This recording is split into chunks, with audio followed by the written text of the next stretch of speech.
नमस्कार। India debate में आप सबका स्वागत है। मैं हूं आशुतोष पाठक। मित्रों, ये प्रकृति है, क्या क्या खेल दिखाएगी नहीं मालूम। राजनीति किस राह चलती है, फिर वो राह बदल के किसी और राह पकड़ लेती है। कभी सड़क पे दौड़ती है, कभी हाईवे पे दौड़ती है और कभी पतली गली से निकलना चाहती है। तो आम जनों के समझ में वो बात आती नहीं है। लेकिन एक और बात अभी आज का जो डेवलपमेंट है वो ये है मित्रों, आज और अभी का जो खबर आ रही है मिनिस्ट्री ऑफ होम की तरफ से, और उसको आज रिपोर्ट भी किया गया है। डार्क वेब के बारे में गृह मंत्रालय ने बड़ा संज्ञान ले लिया है। डार्क वेब, मालूम है ना? डार्क वेब पहली बार कब प्रकाश में आया था? दिशा और सुशांत की मृत्यु के बाद दुनिया ने जाना कि डार्क वेब भी कोई चीज होती है।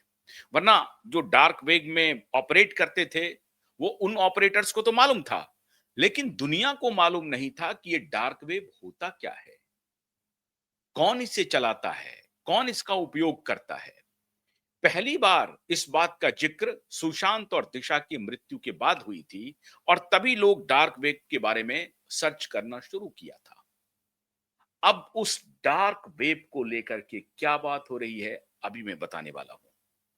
और दूसरी बात कि डार्क वेब से ह्यूमन ट्रैफिकिंग और ड्रग, इसका क्या रिश्ता है, इस पर क्या बात हो रही है। मैं इसीलिए कह रहा हूं कि थोड़ा थोड़ा ये, चूंकि मामला बहुत टेढ़ा है और लड़ाई बड़ी लंबी है, तो जब भी कोई अपडेट आता है मैं फौरन आपके साथ शेयर करता हूं। रास्ता टेढ़ा है। एक तरफ कुछ लोग बचाने में लगे हुए हैं, एक तरफ कुछ लोग सच्चाई को सामने लाने में लगे हुए हैं, और एक तरफ कुछ लोग भ्रष्टाचारियों को, बेईमानों को, अत्याचारियों को, बलात्कारियों को, हत्यारों को, उसको पकड़ करके पब्लिक डोमेन में लाने के लिए लगे हुए हैं। ये रस्सा कस्सी चल रही है। तो ऐसा नहीं है कि सामने वाला बड़ा कमजोर है, बिल्कुल नहीं है, क्योंकि उसका एक पैरेलल तंत्र जमा हुआ है। और खाली देश में नहीं, विदेश तक उनके तार फैले हुए हैं, और विदेश से नियंत्रण हो रहा है इन सारी चीजों का। तो बहुत आसान नहीं है ये खेल। लेकिन आज फिर मैं आपको कह रहा हूं कि क्यूबाइब नेटवर्क का अभियान फिर से जीत गया है। और जब मैंने कल बात आपको यह बताई थी कि सख्त निर्देश गया है देवेंद्र फडणवीस को, तो मान लीजिए कि सख्त निर्देश देवेंद्र फडणवीस को गया है। और तभी मैंने आपको एक दिन और बताया था, लगातार हम बताते रहते हैं कि नारकोटिक्स डिपार्टमेंट का जो खेल है दिशा सुशांत केस में, वो सबसे महत्वपूर्ण कड़ी है, जिसको सीबीआई ने पूरी तरह से अनदेखा कर दिया। सीबीआई उसके तरफ कभी तवज्जो दिया ही नहीं। अब धीरे धीरे मैंने जब बताया था आपको, और इसीलिए सलमान खान की जो दिल्ली दौड़ थी ना, उसका माजरा अब समझ में आ रहा है मित्रों। और ये आमिर खान का भी जो दिल्ली दौड़ है, इसका भी माजरा समझ में आ रहा है। दिल्ली दौड़ क्यों लगी थी सलमान खान के द्वारा, और क्यों सलमान खान उनसे न मिल करके इनसे मिल रहे थे। मतलब जिनसे उनसे जिनको जिनसे उनको मिलना चाहिए था, उनसे नहीं मिल रहे थे, मिल किसी और से रहे थे। ये पर्दादारी में छाई खेल चल रही है, और उस सारे खेल को मैं डिकोड करके आपके सामने रख रहा हूं कि अब ये मामला तूल पकड़ लिया, और जो फाइनल असॉल्ट है वो करने की बात हो रही है। क्यों? क्योंकि कई बार सरकार को यह लग रहा है कि क्या दिशा और सुशांत केस में कोई कोरोबोरेटिव एविडेंस नहीं है। नहीं है, कोरोबोरेटिव एविडेंस है। लेकिन एक मामला जो सबसे महत्वपूर्ण है मित्रों, वो मामला है ह्यूमन ट्रैफिकिंग का, और ड्रग का, और फिर डार्क वेब का। ये बात क्यों प्रकाश में दोबारा आ गई है, और क्यों भाईजान सलमान खान दिल्ली का रुख कर रहे थे, पावर गैलरी का? तो आप सुनिए, सुनिए, बिना वक्त गंवाए सुनिए। To curb synthetic drugs, trafficking via dark web sought to hold a key meeting। और ये तो जो मीडिया की जो रिपोर्ट आ गई है उसकी बात मैं कह रहा हूं, मतलब इनको रिपोर्ट करना पड़ गया। अंदर की बात मैं बता रहा हूं। 36 हेड, देश के 36 नारकोटिक्स डिपार्टमेंट के हेड, अलग अलग राज्यों से, पूरे देश भर के 36 नारकोटिक्स डिपार्टमेंट के हेड्स मिल रहे हैं, जो अलग अलग जोन में, अलग अलग स्टेट में, स्टेट यूटी कैडर्स में जो नारकोटिक्स के हेड हैं, उनको तलब किया गया है। और ये मीटिंग इसी सप्ताह दिल्ली में कन्वीन कर ली गई है। और इसी सप्ताह इस मीटिंग में जो 3 बड़े एजेंडे हैं, उसमें यह है कि डार्क वेब की कहानी क्या है भाई, ह्यूमन ट्रैफिकिंग की कहानी क्या है भाई, और ड्रग कार्टेल का की कहानी क्या है भाई। ये 3 महत्वपूर्ण मुद्दे हैं नारकोटिक्स डिपार्टमेंट की मीटिंग में। अब आप बताइए, नारकोटिक्स डिपार्टमेंट अगर मीटिंग कर रहा है, डार्क वेब से क्या लेना देना, फिर ह्यूमन ट्रैफिकिंग से क्या लेना देना, फिर ड्रग कार्टेल तो है ही है जिनके लिए उनको मीटिंग करना है। Drug cartel, human trafficking, dark web, मतलब टेक्नोलॉजी का जो इंटरवेंशन हो रहा है, इसको लेकर के होम मिनिस्ट्री ने जो तैयारी शुरू की। और ये इशारा कहां जा रहा है, इसलिए मैंने आपको कहा था ना कि हमें जो सूचना मिल रही थी मिनिस्ट्री ऑफ होम से कि सरकार का सख्त निर्देश है देवेंद्र फडणवीस के लिए कि ये जो अभी जो गुलदस्ते का जो आदान प्रदान हो रहा है, ये आदान प्रदान बंद कर दीजिए, क्योंकि सरकार बड़ा बहुत बड़ा कैंपेन लॉन्च करने जा रही है और एक ही साधे सब सधे। हालांकि सरकार का एजेंडा है कि 2047 तक ड्रग फ्री करना। अरे तो 47 तक तो बहुत गंगा बह जाएगी, हम 47 तक क्यों इंतजार करें।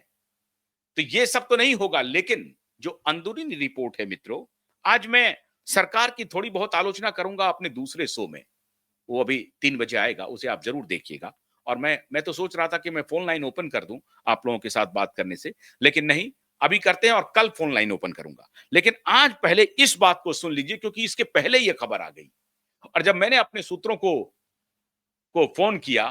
और मैं एक बात और बताता हूं मित्रों, मुझे कल से इस बात के संकेत मिल रहे थे कि ये होने जा रहा है, लेकिन कंफर्मेशन नहीं आ रहा था। रात लगभग 11:30-12 बजे के आसपास मुझे कंफर्मेशन आया और कहा कि आप देखिएगा, कल का रिपोर्ट आप पढ़ लीजिएगा। और मैं अखबार का इंतजार कर रहा था। अखबार में रिपोर्ट छपी, बिल्कुल छपी।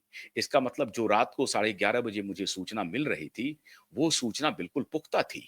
और उन्होंने कहा कि कल एक रिपोर्ट पढ़िएगा, जो मुझे सूचना दे रहे थे। और बिल्कुल होम मिनिस्ट्री को बिल्कुल नजदीक से जानते हैं, समझते हैं और उनके एक-एक मूवमेंट पर ध्यान रखते हैं। तो जब उन्होंने मुझे सूचना दी कि कल की आप एक रिपोर्ट जरूर पढ़िएगा और वो बड़ा खुलासा होने वाला है, एक भूचाल आने वाला है देश में। जब मैंने आज अखबार देखी, मैं यही देख रहा था और ये भी पेज नंबर 6-7 पर था। पहले पेज पर तो मुझे मिली नहीं है खबर, लेकिन पेज नंबर 7-8 पे जाकर के मुझे मिली है। 6 या 7 नंबर पेज पर है ये। तो आप सोचिए, फिर भी इसको भी दबाने की कोशिश हो रही थी। इतनी बड़ी खबर है, लेकिन इसको भी पेज नंबर 6-7 पर जाकर के जगह मिली है और छोटी सी जगह मिली है, छोटी सी जगह। उसको कोई बड़ा कॉलम नहीं मिला है। इसका मतलब सोचिए कि तंत्र कितना मजबूत है।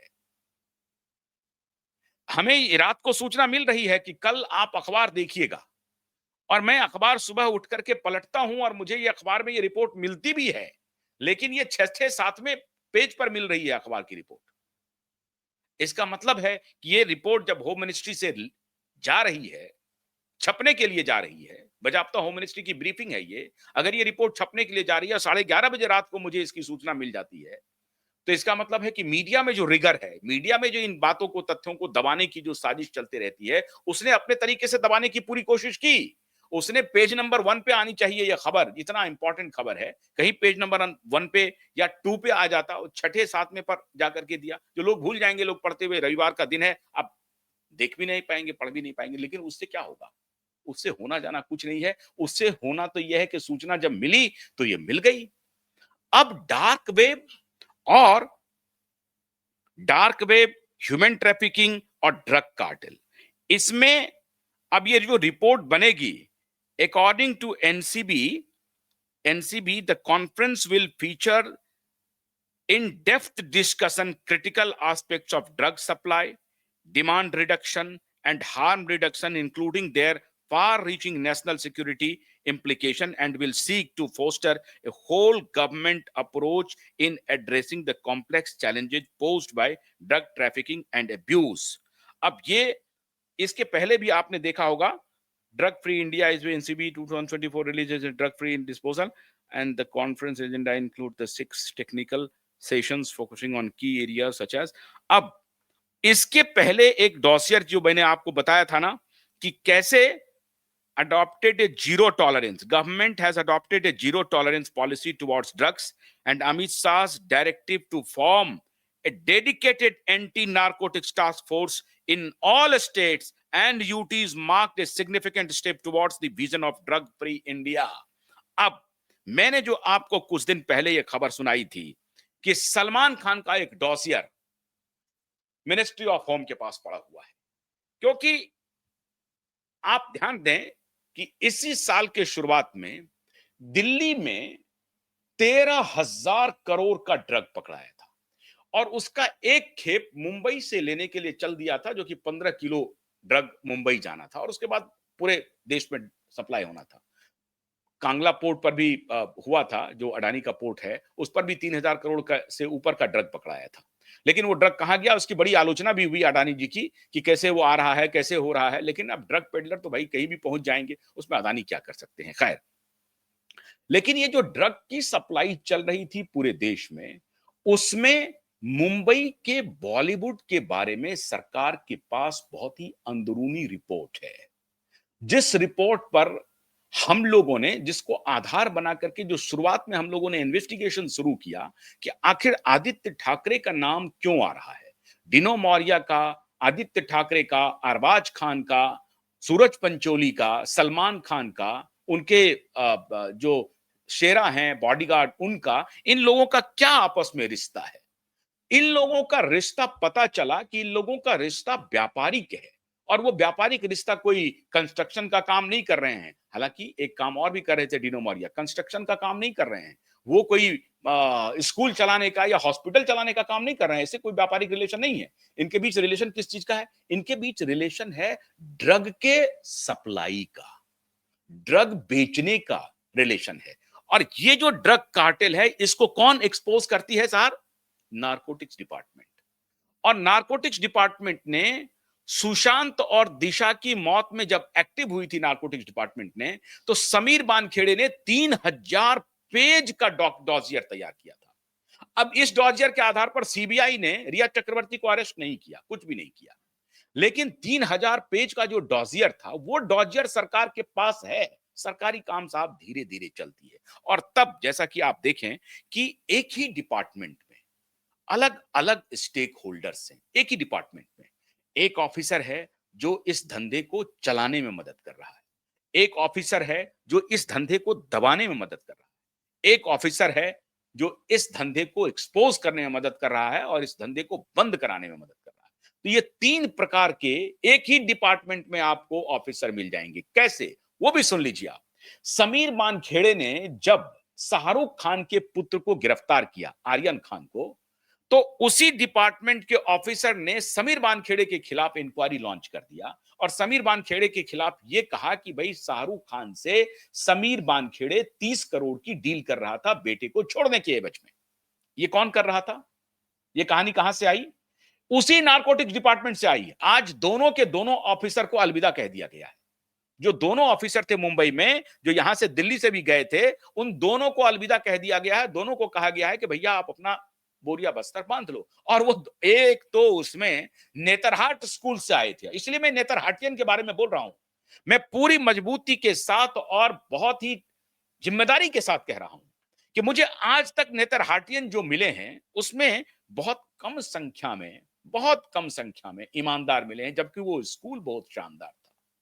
नेतरहाट स्कूल के बारे में आप सभी जानते हैं, बिहार में, अब वो झारखंड में चला गया है। नेतरहाट स्कूल एक ऐसा स्कूल था जिसमें पढ़ने के लिए पेरेंट्स अपने बच्चों को जब भेजते थे तो बहुत गर्व होता था। ये नेतर हाटियन अभी अभी जो ये माननीय देवेंद्र भारती मुंबई पुलिस कमिश्नर हैं, ये भी नेतर हाटियन ही है, ये भी हाटियन ही है। और इसके पहले जो राकेश अस्थाना थे, सीबीआई के प्रमुख राकेश अस्थाना साहब, जो इसमें बहुत बड़ी भूमिका निभा रहे थे, वो भी नेतर हाटियन है। खैर, तो ये कहानी ये है साहब कि नारकोटिक्स डिपार्टमेंट के अंदर ही काम बहुत आसान नहीं है मित्रों। आपको लग रहा होगा कि नहीं नहीं, आप एक सुबह उठे और अमित शाह ने ऐसा बजा दिया और सबको पकड़ लिया और बोल, अरे यार, अमित शाह कुछ भी नहीं कर सकते हैं। अमित शाह की स्थिति कुछ भी करने के लायक नहीं। हाँ, अमित शाह को जहां अभी घेरना है वो मैं घेरूंगा, वो मैं बताऊंगा आपको कहां घेरना है अभी दूसरे शो में। लेकिन अमित शाह इस मामले में सिर्फ ये कह सकते हैं कि इनको पकड़ो, इनको पकड़ो, लेकिन पकड़ने वाला इंसान है वही चोर बैठा हुआ है। जिनको पकड़ना है वो तो दबाने में लगा हुआ है, वो तो अपराधियों को बचाने में लगा हुआ है। एक हजारों लाखों करोड़ का पैरेलल ये इकोनॉमी ड्रग का और ह्यूमन ट्रैफिकिंग का चल रहा है मित्रों। और उसमें अब नया खेल शुरू हो गया है, ये डार्क वेब का, ये टेक्नोलॉजी का। टेक्नोलॉजी दो तरह से काम कर रही है। डार्क वेब जो चलाने वाला ऑपरेटर है वो पैसा कमा रहा है, और डार्क वेब क्या है, वो वाकई में डार्क है, पूरी दुनिया से अलग है, दुनिया वाले उसको देख नहीं पाते हैं। तो डार्क वेब के माध्यम से वो ह्यूमन ट्रैफिकिंग का व्यापार करते हैं, ड्रग का व्यापार करते हैं। समझ रहे हैं बात को? तो शोध करने वाले, जब हम लोग शोध करना शुरू किए थे दिशा सुशांत की हत्या के बाद, तो पहली बार, और मैं समझता हूं कि देश को भी बहुत कम लोगों को मालूम होगा, पूरे देश के आम जन को अगर डार्क वेब के बारे में जानकारी मिली होगी तो वो जानकारी दिशा सुशांत की हत्या के बाद ही मिली होगी। आज सरकार ने उस डार्क वेब को ऑफिशियली संज्ञान में ले लिया है। और खबर मुझे आ रही है मित्रों कि इस बैठक में, जो इसी सप्ताह होने जा रही है, इस बैठक में मुंबई का जो खास तौर से डोजियर तैयार हुआ है, डिनो मौर्य, सलमान खान, सूरज पंचोली, मैंने कहा था वो खैर नहीं है इन लोगों की, और खैर नहीं होने वाली है। तो सूरज पंचोली, डिनो मौर्य, सलमान खान, रिया चक्रवर्ती, सौविक चक्रवर्ती, इन सबके नाम उन डॉजियर में हैं। और ये सभी हिट लिस्ट पर हैं, हिट लिस्ट पर। ये सभी ये डार्क वेब के खिलाड़ी हैं, ह्यूमन ट्रैफिकिंग के खिलाड़ी हैं, ड्रग के खिलाड़ी हैं, ड्रग का व्यापार चलता है। वरना हमारे सारे एसएसआर वॉरियर हमेशा ये कहते हैं कि साहब ये जो डिनो मौर्य है, ये कुछ नहीं करता है, लेकिन इसकी जिंदगी बड़ी आराम से चल रही है। ये क्या करता है? तो पता चला कि आदित्य ठाकरे के साथ मिल करके अपने भाई को ठेकेदारी में इन्वॉल्व करवा दिया है, और मीठी नदी में ठेकेदारी का धंधा करवा रहा है। वो भी साउथ की एक कंपनी है, उसको 65 करोड़ का टेंडर दिलवाने का काम किया है ये। तो ये आदित्य ठाकरे ने कभी डिनाई कर दिया था कि मेरा रिश्ता नहीं है डिनो मौर्य से, रिया चक्रवर्ती को मैं जानता नहीं हूं। आदित्य ठाकरे और रिया चक्रवर्ती के साथ के रिश्ते को नारकोटिक्स डिपार्टमेंट ने ही एस्टैब्लिश किया मित्रों।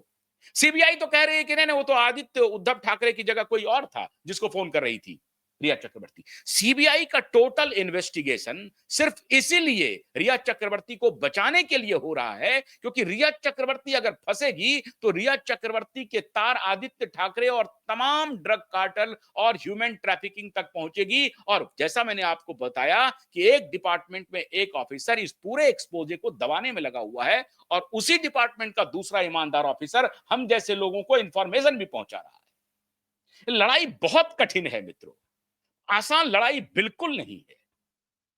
तो तू डाल डाल, हम पात पात, रोज आंख मिचौनी का खेल चल रहा है। अभी क्रिकेट को लेकर के मैं सवाल करने वाला हूं 3 बजे। लेकिन ये जो अभी आंख मिचौली का खेल चल रहा है, उसमें बड़े सधे हुए अंदाज में ऑपरेशन को अंजाम दिया जा रहा है। ऑपरेशन को अंजाम दिया जा रहा है मित्रों। कोविड के दौर में यही हो रहा था। पूरे ऑफिसर बोल रहे थे कि भाई आप जबरदस्ती मत कीजिए, जबरदस्ती आप बूटी मत लगवाइए, एक गलत काम कर रहे हैं। लेकिन दूसरे तरफ ऑफिसर कह रहे थे जबरदस्ती करवाइए। क्यों? वो जो बिके हुए लोग थे तो वो करवा रहे थे। तो ये जो डिपार्टमेंट जो भ्रष्ट, ऐसे नहीं चल रहा है ना, ऐसे नहीं इतना पैरेलल इकोनॉमी चल रहा है, लाखों करोड़ का है, लाखों करोड़ का। और इस पर एक और बात मैं बता रहा हूं, इस लाखों करोड़ पर नजर लॉरेंस गैंग का भी है। लॉरेंस बिश्नोई गैंग को पता चल गया है कि ये जो लाखों करोड़ का कारोबार है, ये कारोबार खाली बॉलीवुड का नहीं है। बॉलीवुड के पीछे कौन है? बॉलीवुड के पीछे वो दाऊद एंड गैंग है, ये अंडरवर्ल्ड है जो पूरी कारस्तानी को अंजाम देता है भारत के बाहर से। लॉरेंस बिश्नोई को ही मालूम है। तो लॉरेंस बिश्नोई क्या कर रहा है कि मुंबई का जो कार्टेल है उस कार्टेल को हिट कर रहा है कि वो कार्टेल अगर हिट खत्म हो जाएगा, मुंबई का कार्टेल अगर खत्म हो गया तो उसका जो सप्लाई चेन है उसको फिर नया बनाना पड़ेगा और तब बहुत देर हो जाएगी, तब तक तो हम कब्जा कर लेंगे इनको। लॉरेंस बिश्नोई ड्रग के धंधे में नहीं आना चाहता है, लेकिन इसके कार्टेल को तोड़ने की बात वो जरूर कर रहा है। अब मुझे तो फोन करके लॉरेंस बिश्नोई ने कहा नहीं कि मैं इस धंधे में आऊंगा कि नहीं आऊंगा, लेकिन मुझे ऐसा लगता है कि वो जो अटैक कर रहा है बार बार, उन उन लोगों को अटैक कर रहा है जो राष्ट्र विरोधी गतिविधियों में शामिल है। अगर वो सलमान खान के ऊपर अटैक कर रहा है तो साफ साफ कह रहा है कि काले हिरन की तुमने हत्या की है, हम तुमको नहीं छोड़ेंगे, वो हमारे इष्ट हैं, हम उनकी पूजा करते हैं। तो लॉरेंस बिश्नोई इसलिए इंटर कर रहा है। Dark web, drug cartel, human trafficking establish हो गया। अब वो जो जो अ, मुंबई का जो फार्म हाउस है, जिस फार्म हाउस में छोटी बच्चियों के साथ क्या क्या होता था, ये सब स्पष्ट हो रहा है। ये बहुत बड़ा बाजार है और उसी उसी बाजार में ये आधार पूनावाला की एंट्री होती है। आधार पूनावाला को क्या इंटरेस्ट है बताइए धर्मा प्रोडक्शन का स्टेक खरीदने के लिए? क्या इंटरेस्ट है? क्यों? क्योंकि आधार पूनावाला का जो सीरम इंस्टीट्यूट है वो मिलियंस ऑफ डॉलर प्रॉफिट कमाया और अब उनको लग रहा है कि ये फिल्म इंडस्ट्री में हमें टेस्ट एंड ट्रायल के लिए पिग चाहिए, गिनी पिग्स चाहिए, छोटे बच्चे चाहिए। और इसको हम कंट्रोल कहां से कर सकते हैं? तो फिल्म का जो ये कैमरा है ना, कैमरा को कब्जे में कर लो। वो सोनम कपूर जाके बोल रही है, जाह्नवी कपूर जाकर के प्रचार कर रही है एचपीवी वैक्सीन का। अब उसकी सत्यता क्या है, नहीं है, उसमें कितना मेरिट है, लेकिन उसको कब्जा कर लो। तो धर्मा प्रोडक्शन में 50% स्टेक ले लिया आधार पूनावाला। देखिए ये कैसे कैसे कोलैबोरेशन हो रहा है। और मैं एक बार फिर से गृह मंत्रालय को फिर मैं आगाह कर रहा हूं कि ये बैठक तो हो रही है, डॉजियर तो आप मंगा रहे हैं, ठाकरे को आप घेरेंगे, ये भी मुझे मालूम है। और ठाकरे को घेरने के लिए आप चाहते हैं इधर से डॉजियर तैयार कर दें, क्योंकि 30 सितंबर को जो तारीख लगी हुई है उसमें सरकार कोई भी रिप्लाई अदालत में फाइल करे, 30 सितंबर को अगर सुनवाई हो गई तो यही आदेश आएगा कि एफआईआर दर्ज करो। अब ये लंबा नापने की तैयारी हो रही है, इस पर मैं और डिटेल में बताऊंगा। आदित्य ठाकरे और उद्धव ठाकरे को पूरी तरह से अमित शाह ने निशाने पर लिया हुआ है और उसके साथ साथ शरद पवार भी है मित्रों। शरद पवार जब शासन में थे महाराष्ट्र में तो उस दौर में ड्रग ट्रैफिकिंग, ह्यूमन ट्रैफिकिंग, इसके अलावा हथियारों की तस्करी जोर पर थी, ब्लैक मनी उसकी तस्करी, नकली नोट उसकी तस्करी जोरों पर थी। ये पूरा मुंबई का फिल्म उद्योग जो पिछले पिछले 15-20 वर्षों में चला है, जबकि दाऊद की छाया पड़ी है, तो वो सारे नकली नोटों के सहारे चली है। मुंबई के टॉकीज टू टॉकीज हाउसफुल हो जाते हैं, उसमें चोर दरवाजे से नकली नोटों का खेल चलता है। ये बहुत बड़ा कार्टेल है मित्रों। इसीलिए ये जो अब जो डॉसियर पर चर्चा हो रही है, ये डॉसियर आप देखिएगा, हम तो उम्मीद करते हैं, मुझे ये अपेक्षा नहीं थी कि ऐसी बात हो जाएगी, लेकिन सितंबर महीने में 30 सितंबर के पहले अगर ये डॉसियर तैयार हो रहा है तो अंदरूनी तरीके से समझिए फाइल पूरी तरह से तैयार हो रही है। नपेगा, सब नपेगा, लेकिन ये दरवाजा इधर से तो फाइल तैयार कर देंगे और उधर से अदालत से ये कहेंगे कि भाई अदालत ने आदेश दिया है, मैं कुछ नहीं कर सकता। तो साक्ष्य जुटाए जा रहे हैं बहुत ही तगड़े, और इन साक्ष्यों के आधार पर बहुत लंबी तैयारी हो रही है ठाकरे के लिए। अच्छी बात है, इस मुद्दे पर मैं सरकार को बधाई देता हूं, लेकिन अब से थोड़ी देर बाद 3 बजे सरकार को कटघरे में खड़ा करूंगा। इंतजार कीजिए। बहुत बहुत शुक्रिया। नमस्कार।